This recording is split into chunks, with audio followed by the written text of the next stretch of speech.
me as your moderator for your last session, which is entitled Key Issues in DID Market Growth and Profitability. I am joined on the panel by three esteemed experts in the field, Nikki Hickman, John Phillips, and Kaliya, Internet Woman Young. So what we'll do is each of us will have a chance to kind of introduce ourselves and present our point of view, and then we'll follow up with some key topics that we'll discuss, and we'll save some time for some questions from the audience. So thank you for joining us. So my name's Scott Perry. I am based in Seattle, where it's 12:26, usually where I'm probably in the mid-sleep at this moment. So I appreciate speaking to the APAC audience, who is probably in the same way as far as tired when I give some presentations that I give in the Pacific time based. So I am a principal in a company called Shellman. It is a compliance attestation and certification firm based in the United States. I am a career IT auditor. And then for the last 18 years, I focused my energy around the auditing of cryptography and business uses of cryptography.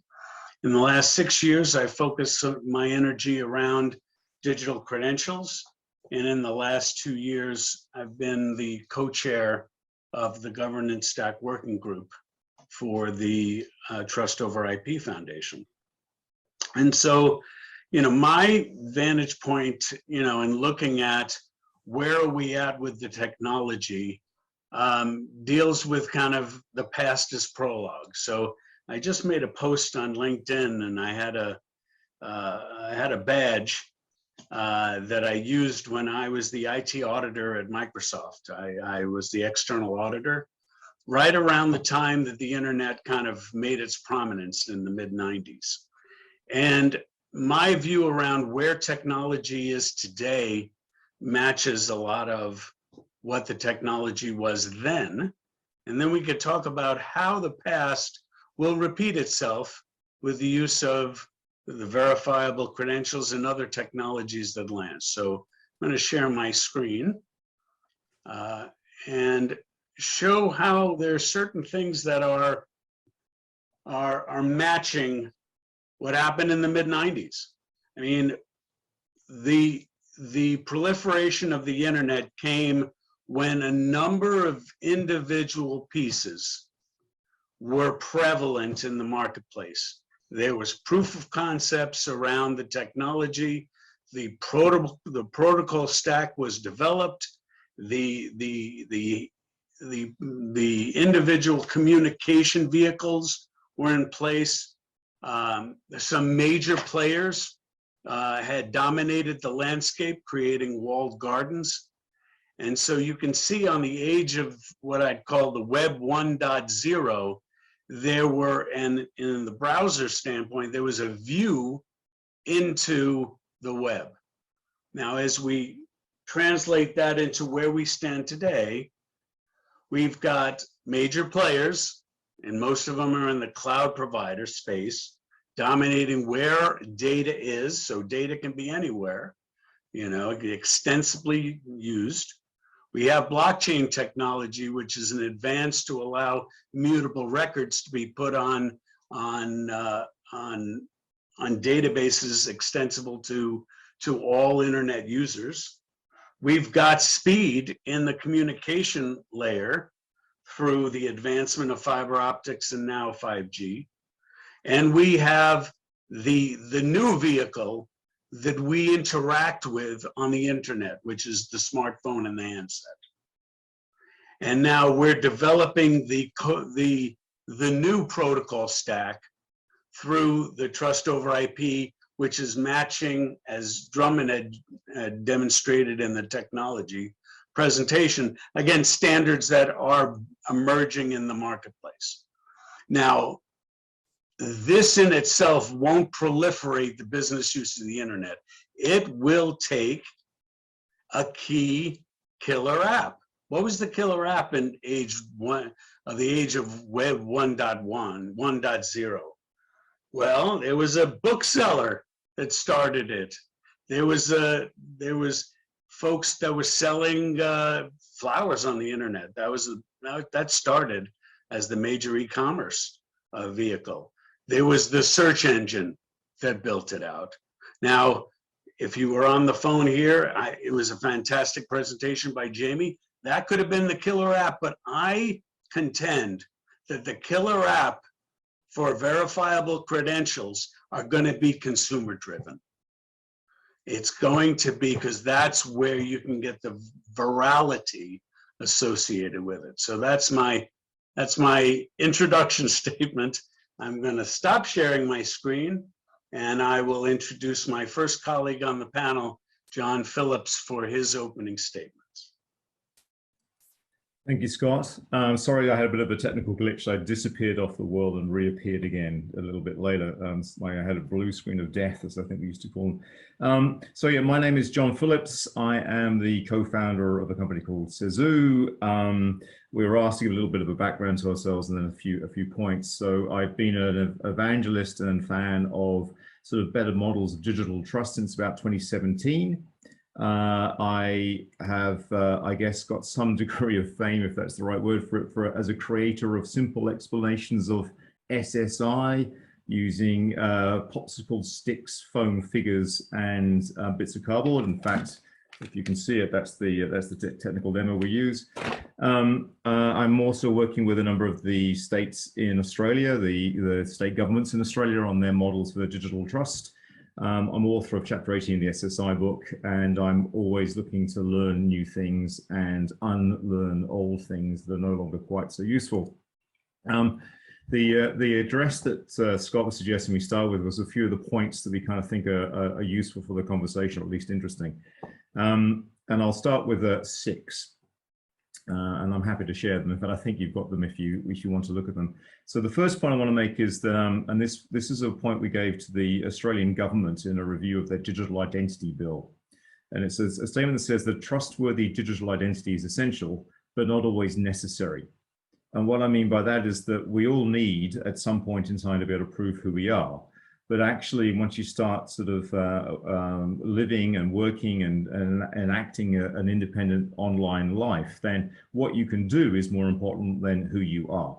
Who you are actually becomes a very uninteresting experiment in terms of the actual person. You know, that I am John Phillips is uninteresting, that I might be able to drive a car in Australia might be more useful. The second point I want to make is to answer a question that will come up, I think, in discussion. For me, SSI will be, to quote Ernest Hemingway, gradual, or rather gradually, then suddenly. So we should think in terms of technology and innovation and organizational sort of success of companies perhaps like Amazon, or technologies like Bluetooth. So Amazon and Bluetooth are around about the same sort of era in terms of their creation, 1998 or so. And took a fair bit of time before they either A, made money or became kind of ubiquitous. We shouldn't think in terms of things like Wordle, which was a 12-month phenomenon and sold to the New York Times, or the Squid Game, which is also a worldwide phenomenon. The third point is dear to my heart, and that often we're talking with the governments here, is that we should think of terms like humanity-centered design as opposed to human-centered design. We need to think about all the people, not just a few of the people, not just a few persona, but the whole of society. And then in Australia, I've learned to think from the Aboriginal people, and a lady called Yana, who wrote a book called True Tracks, that we should think of country-centered design. So long-term sustainable for all, measured in lifetimes and beyond. My fourth point would be, just because you can doesn't mean you should. We need to consider ethics and technology and not just plow ahead and build something and then be surprised by the unintended consequences of what we've created. Fifth is, again, a kind of a call out to government, that SSI, from my point of view, or decentralized identity, needs several sources of trust. It isn't necessarily too disruptive to governments or established organizations, but they won't be the only one. This is, at least in the worlds that I live in, it's not a one ring to rule them all kind of discussion. There are many sources of trust. And the last point is another one that's very important for me personally, is it's not always just about the holder of a credential. Sometimes it's about the subject of a credential. So if you think about relationships that we've all had at one point in time, either as a child or now as a parent, we are either being looked after by others or we look after others, and being able to prove that we are the rightful or legal guardian for somebody, or that we are in fact the child of somebody else, is actually a kind of more interesting, in the sense of important sometimes, ability to prove, rather than just I have a credential about me and here it is. And that's become very real for us in work we're doing with a digital birth certificate project here in Australia, where we've had to point out that most people accessing a digital birth certificate to start with will be parents looking for their child's birth certificate, not adults looking for their own birth certificate. So that's my little opener. I hope that was sensible. I had to flip to it, not seeing the screen when I was doing it. Oh, great. Thank you. Thank you, John. So, Nikki, why don't you introduce yourself and present kind of your opening statement on the topic. Hi, yes, I'm Nikki Hickman, and I'm based in the UK. I've been working with identity for about 20 years, mainly in very large organisations, and mainly on the commercial side, and mainly in consumer-facing, multi-channel applications or capabilities, including on the side of personalized and targeted advertising and services, as well as identity from a kind of security and access control perspective. So let's just think about a few numbers. So I often say, like, nobody buys identity. You know, we don't go to the identity shop and select one. It's a bit of an artificial construct, because obviously identity is a hugely complex psychological, sociographic construct, and political, increasingly politicized. So, but in reality, there's some very big markets that we've constructed where we sell identity, and this is available to anyone to access. It's a Google sheet I just pulled together a couple of years ago to think about, you know, the business markets that are out there, and something that has been emphasized by both Jamie and Scott is demonstrated here, that the markets we typically focus on, things like AML, are this tiny, tiny little orange line here, whereas consumer IAM, small and growing, massive. Secure papers, thinking about, you know, that's just a core component. It doesn't change much, even with the advent of digitization. And then there's this whole group of predictive analytics, which is perhaps not traditionally thought of as part of an identity market. But if you think about identity as just a collection of claims that are presented in order to do stuff, as John says, then all of these markets are relevant. And, you know, you'll see in the stats that we analysed quite a few different markets and sources of data, and, you know, it's 200 billion globally. So there's definitely money out there to be made. Then I thought, well, you know, where are we with VC adoption, verifiable credential adoption? And Trinsic have created this community resource on Notion. Again, it's open and accessible to everyone, which is a VC adoption tracker. Now, obviously, it's a bit biased. It's relatively new, and it's being kind of started in North America and within the kind of trust over IP community. So even with that in mind, you can see that adoption is happening, you know, in North America and Western Europe. And then, you know, pretty good geographic spread, to be honest. So, you know, I think that the North American bias is explained by the data source. What's interesting for me in terms of where's the money is it started with, you know, 2/3 are in government or healthcare applications. And that's obviously down to the drive around COVID, kind of accelerating some of that stuff. Particularly when it comes to health. But as Jamie pointed out in his presentation, it's really about business requirements as opposed to it being particularly suited to that application domain. You know, these are diverse ecosystems.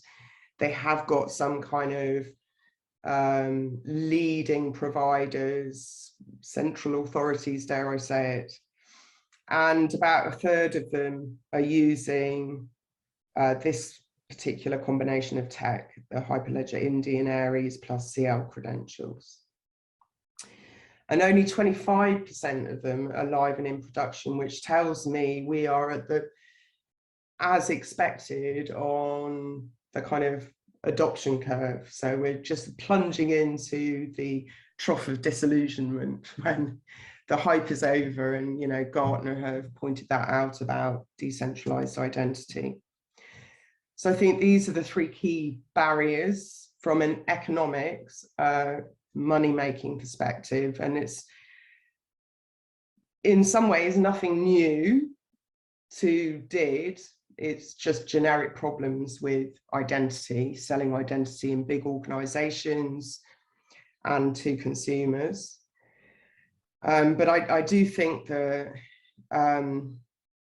you know, career, for example, I mean, I don't need to tell you guys that you are the most advanced and innovative digital economy in the world. And not surprisingly, part of that is that you've got a pretty solid base in terms of digital identity, and it's working well. So there's a kind of, if it ain't broke, don't fix it, there's a saying in English. And you've been early adopters of other facilitators and standards like Mobile Connect from the GSMA. Secondly, SSI challenges entrenched business models of Web 2.0. It challenges the business models of the platform economy, which rely on B2B2C value chains, and it you know, advertising business models, those big rises in predictive analytics and consumer IAM. That's all the social logins, like Facebook Connect and so forth. So I think that there's kind of entrenched business interests, and you know, that come from financial markets and the way the Web 2.0 economy works. And finally, this is just always true, identity is really hard to do. I've been involved in significant programs at places like Barclays and Vodafone, Verizon, you know, and Sky, which is a media broadcaster. And none of those programs have been done and dusted in 6 months. You know, they've all been significant programs of investment, because identity is a horizontal capability, it's not a stack. And that is even more true with something like SSI or decentralized identity. And it's nearly always identity is situated in the security side of the business. It's a cost center, it hasn't got a P&L, profit and loss. And it's all about security, compliance, and risk management.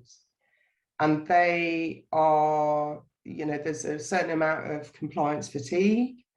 and money spent on security and risk management is not seen as, value bearing. So how do you overcome these barriers? Well, Jamie touched on some of these things in his earlier presentation. I'll start at the bottom on this one. I don't lead with identity. Don't try and sell them a technology, even if it's, generically called a digital identity or even digitization. Lead with the business problem and be imaginative. In terms of looking at decentralized identity, I wouldn't regard it as a substitute technology, or you could use your ForgeRock stack, or you can use it. It's not that, it's an also and, because I think decentralized identity can solve some pretty big intractable problems, even within enterprise IAM, which is a really, there's lots of potential there for the two to work together. Just as, we're not 100% cloud, there's a hybrid model for most organizations. And don't overlay existing centralized models, seek the cooperative, bottom-up and P2P models.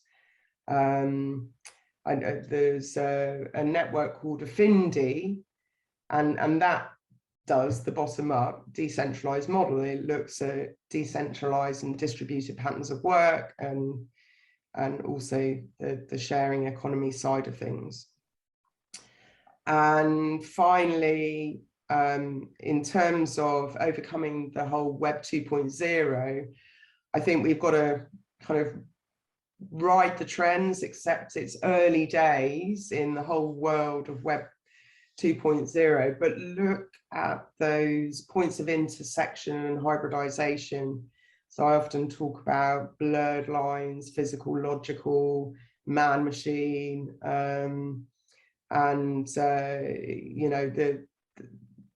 off-ramping crypto might be an example of where there's points of intersection between Web 3.0 and more mundane digital systems. So finally, an example of thinking differently.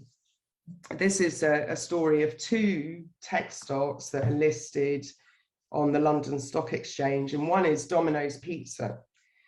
And Domino's Pizza were a pizza delivery company, and they digitally transformed to become that tech stock, but their drivers were efficiency and cost saving.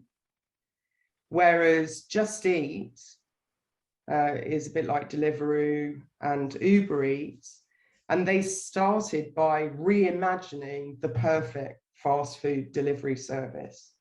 They'd never flipped a burger in their lives. And their drivers were disruption to that market and profit. That's it.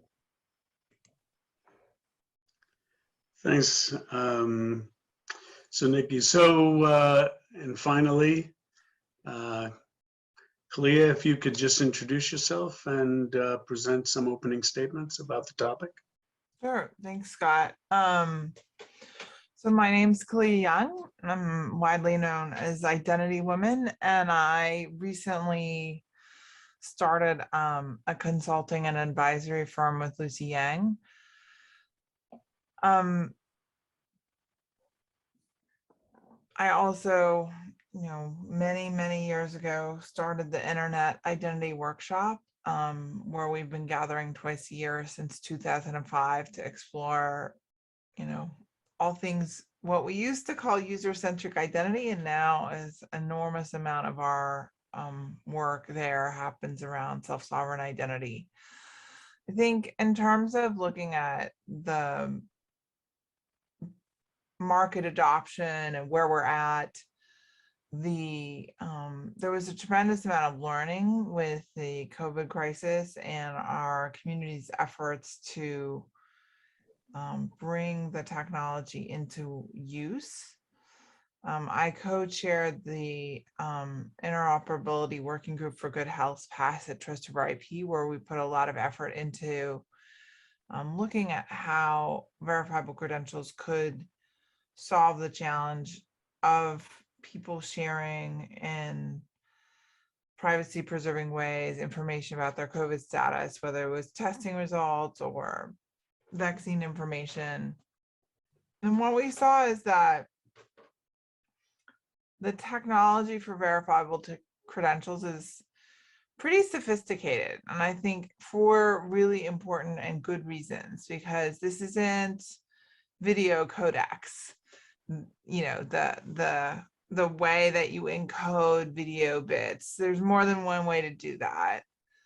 And does it really matter to the end consumer how the bits are encoded? No, it matters to the entities who are making the software and displaying the videos. But our human identities are more important than that, and getting it right is really important.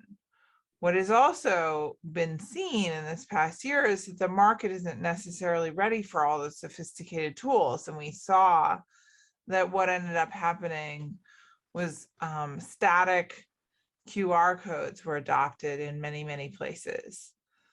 And static QR codes are not verifiable credentials in the way that can be done in digital form, where you're only sharing verifiable presentations, which is proof that you hold a credential and proof that it was signed by the issuer, but not the actual credential. It prevents replay attacks, and QR codes don't do that, right? So we have this kind of like what got built and was widely deployable and the ideal of SSI and the gap. And I think right now we're in a time where we need to figure out how we kind of climb a staircase to get to the more sophisticated, better privacy preserving version of self-sovereign identity. And that's where we're heading into these next year or so. So that's all I have to say for now. Thanks, Scott. Great. So I have a few questions for the panel, and I think you just chime up as you want to add to the discussion. So as we communicate to the Korean market, and I think Nikki alluded to it, it's ripe for opportunity. Certainly the Korean market has shown some market makers, organizations that can change the entire technological landscape across the world. And I guess the world may be looking at government and commercial partnerships as the EU and the UK and Canada, as we've talked about, have been endorsing this technology. So what do you think, how can we convey to the Korean market what's needed for them to take a leadership play in the marketplace to break the barriers that exist currently in the world for the technology? Thoughts?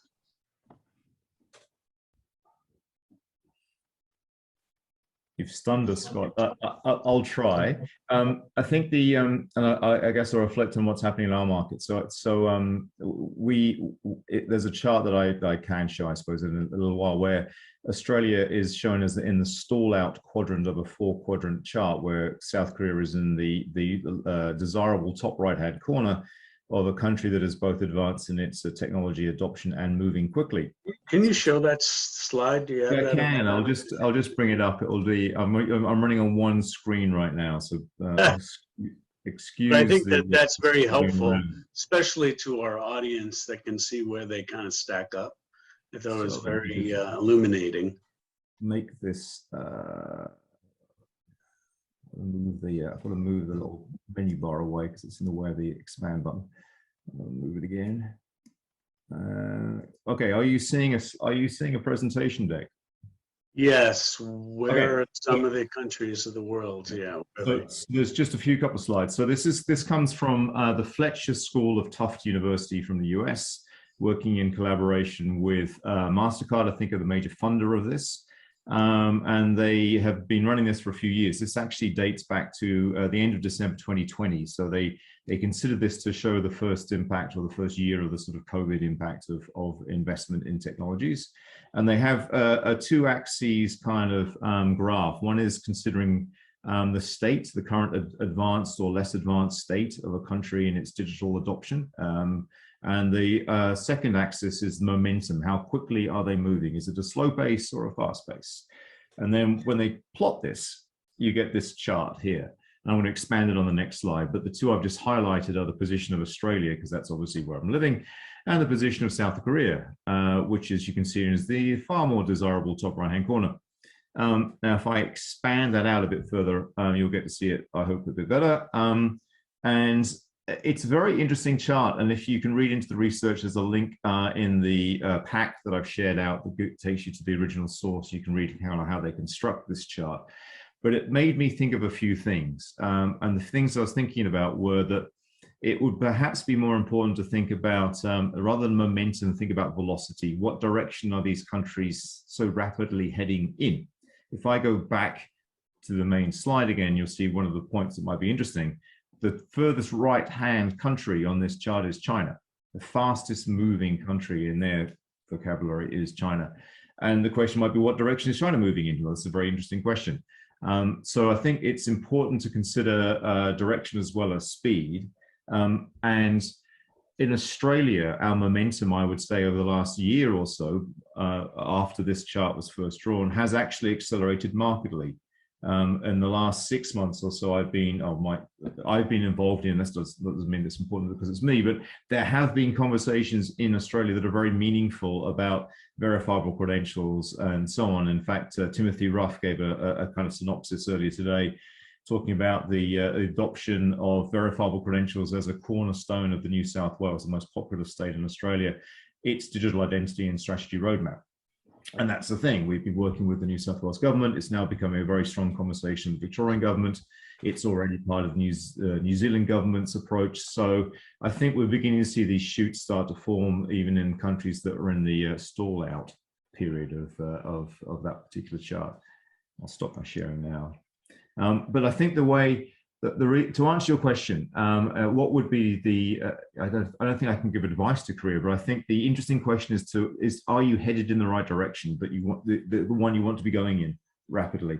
It's too easy, I think, to build technology solutions out that then become a kind of a legacy, sunk costs, and a bunch of other things that are very, very hard to back out of. So I take Kaliya's point. I'd rather we went slowly to the right place than rapidly to the wrong place. Well, that's a good point. Anything else on the topic? On advice we can give our Korean friends? I just, there's a particular feature of the Korean market. You know, it's kind of similar in Japan and some other parts of Asia, and that's the existence of the chaebols. So they're like zaibatsu in Japan, for colleagues who aren't familiar with chaebol. And these are conglomerates that are in lots of different types of business. Obviously, like, you know, they make fridges and trains and gates to get into and phones and TVs. And that's important because these ecosystems that cross over barriers are facilitated by the existence of a kind of the chaebol model. And I'll give an example of another technology that was accelerated in adoption by the use of these conglomerates, or chaebol or zaibatsu. And that was contactless or NFC for use in travel on the underground or in ticketing and so forth. And that started, you know, it accelerated and was first implemented in Japan by one of these conglomerates that had a bank and issued credit cards and also ran one of the networks. And the reason it was important was because the margins for all of the players were so fine, so minimal. And it sounds from Jamie's presentation as if that's similar in air travel, that only where it was a shared group with shared objectives was it kind of a commercially sustainable model. So that kind of co-opetition model that sits really well in Asia, but doesn't work in the Western world because we're all about zero-sum games and competition and all the rest of it, is an advantage that I see not just in Korea, but in the region as a whole, which I have spent some time working in and studying in. So I want to just ask one more question, and then if we have a question from the audience. So, you know, the panel is very steeped in kind of human rights as it relates to technology. We're talking about the advancement of technology, yet it was raised, you know, will grandma use digital credential? And so the question that I have is especially with the experience we had with the COVID credentials, is how can we get past introducing new technology that we know is viable, yet there is a fear for adopting new technology to the global population?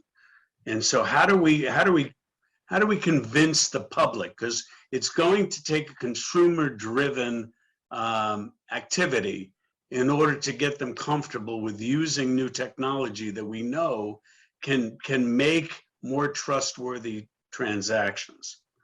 So how do we solve that conundrum?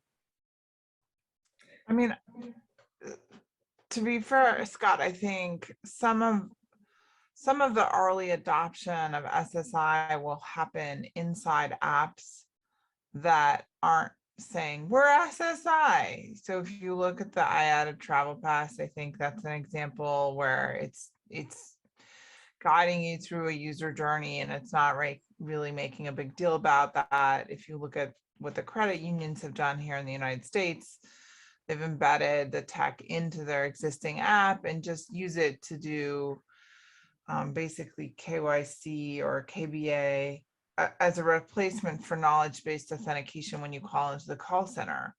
It's serving a purpose. And it happens to be SSI, but you aren't like adopting SSI. You're doing a thing, and you know whatever it is, and it happens to be using SSI technology. So I think that's going to be. You're taking away a nuisance, such as having to re-authenticate yourself to the bank when you call. They should know who I am. I do business with them all the time. And so I agree with that. That's maybe we subtly do it. That's the answer. We do it by taking away a nuisance that they should expect. Technology, you know, technology providers should know who I am to the degree, and I don't have to re-authenticate, which is, I think, you know, some of the other challenges, as well as, you know, we need to get past the 1,000 user ID and passwords that we all have. I think that that's just straight out there, right in front of every single user and you know, globally. And maybe there's a chance in that opportunity. So we have 7 minutes left. I wanted to poll our audience because our audience has some unique perspectives of what they want to hear from the panelists. Is there anyone that is interested in throwing a question into the chat or calling out for a question for the panel?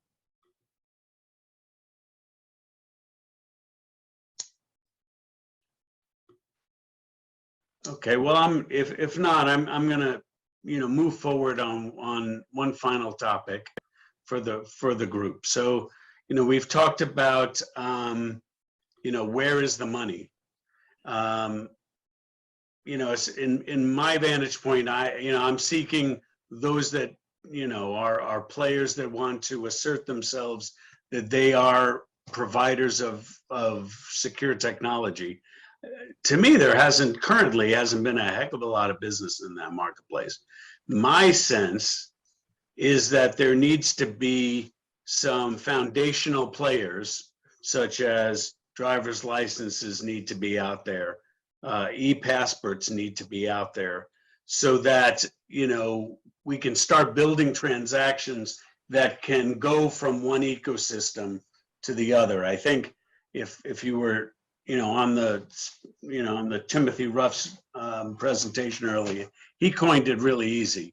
I mean, this whole technology thing is all about how do we take, identity created in one ecosystem and move it to the others, and what are the typical applications that we use? Well, we use our driver's license as identity, passports as identity. So how can we accelerate getting that in the marketplace so that we can start taking that and using it for more trustworthy applications that consumers can use?